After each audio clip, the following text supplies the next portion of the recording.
मतलब पक्षियों से पूछते हैं, और मृग मतलब हिरन से पूछते हैं, मधुकर भौरों से पूछते हैं कि क्या तुमने मेरी सीता को देखा है। तो वही तो यहाँ पर दुख व्यक्त हो रहा है ना बच्चों, शोक की बात हो रही है। स्थाई भाव क्या है बच्चों, शोक। तो यहाँ क्या है, करुण रस है, और करुण रस का स्थाई भाव क्या होता है, शोक। ओके, कोई भी दिक्कत नहीं है। अब चलिए हम लोग आते हैं अपने प्रश्न पर। ठीक है, तो अभी हम लोगों ने रस को क्लियर किया कि आपको सिर्फ और सिर्फ 2 रस पढ़ने हैं बच्चों, हास्य और करुण। दोनों को देख लिया, उदाहरण देखा, समझ में आ गया। अब क्वेश्चन करते हैं, तब आपको पता चलेगा कि आप वास्तव में कितना आपको समझ में आया। ठीक है, तो पहला क्वेश्चन क्या है, अब आपको फटाफट आंसर करना है बच्चों इसका।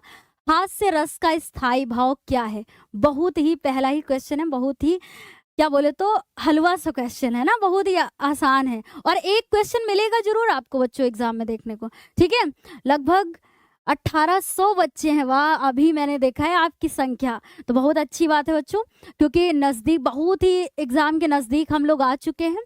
तो क्या है बच्चों कि ऐसे ही बस मेहनत से पढ़ाई करते रहिए, और मैंने पहले भी कहा कि अगर आप धैर्य रख के इस पूरी क्लास को देखते हैं बच्चों, तो यकीन मानिए कि आपको इसके बाद भटकने की आवश्यकता नहीं होगी।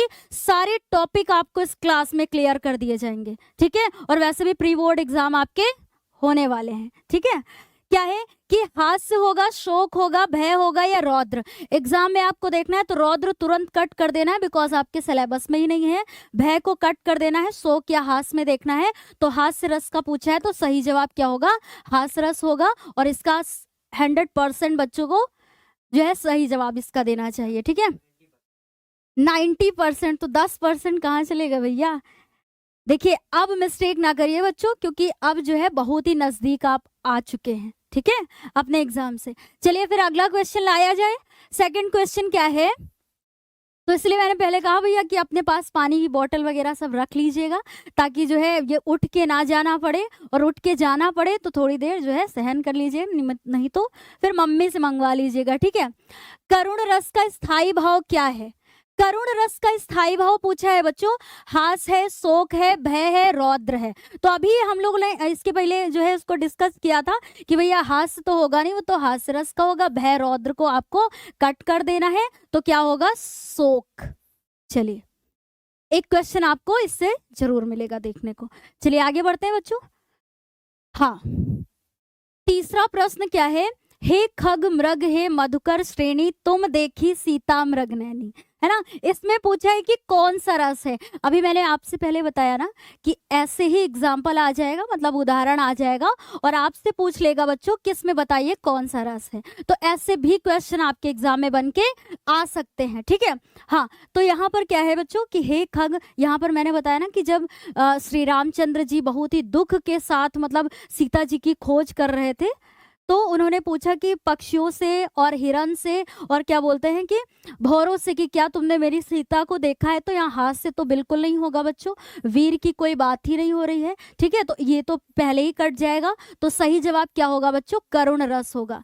जब ऐसे क्वेश्चन आपके एग्जाम में आए ना, तो इनमें आपको टाइम नहीं लगना चाहिए बिल्कुल भी करने के समय। ठीक है, हाँ, अगला क्वेश्चन है बच्चों, फोर्थ है, वही जो अभी हम लोगों ने देखा कि हंसी हंसी भाजे देख दूल्हा दिगंबर को, पाहुन जो जे आवे हिमाचल के उत्साह में। यहाँ पर कौन सा रस है ऐसे पूछा है, तो तुरंत क्या होगा बच्चों, हंसी हंस ना। तो आपने देख लिया यहाँ पर हास्य रस होगा, इनमें आपको टाइम वेस्ट नहीं करना है। ओके, चलिए अगला देखते हैं बच्चों, क्या है हमारा फिफ्थ क्वेश्चन, क्या है कि काव्य शास्त्र के अनुसार रसों की संख्या कितनी है। कभी कभी ऐसे बन जाएगा क्वेश्चन। ओके, तो क्या है कि काव्य शास्त्र के अनुसार रसों की संख्या कितनी है।